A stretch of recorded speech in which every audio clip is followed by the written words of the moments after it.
सर्वांना नमस्कार. मी डॉक्टर सागर. आशा करतो की तुम्ही सगळे चांगले असाल.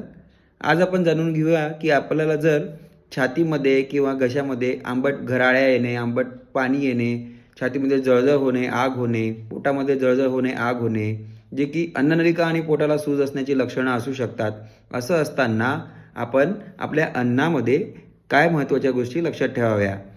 काळा मसाला, लाल मसाला, हिरवा मसाला, काळी मिरची, लाल मिरची, हिरवी मिरची, गरम चहा, गरम कॉफी, काळा चहा, कोरा चहा, नंतर तिखट मसाल्याची खूप तर्रीची भाजी, तिखट मसाल्याचा चिवडा, जे आपल्या पोटाला आणि अन्ननलिकेला गरम करू शकतो, भडका करू शकतो, ते अन्न आपण नक्कीच 1 ते 2 आठवडे टाळलं पाहिजे.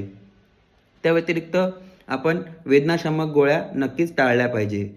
आपण असं अन्न घेतलं पाहिजे जे आपल्या अन्ननलिकाला पोटाला थंड करेल, जसं दही, ताक हे आपण नक्कीच घेतलं पाहिजे. सकाळी नाश्ता करतो त्यावेळेस आपण फ्रूट्स घेतले पाहिजे.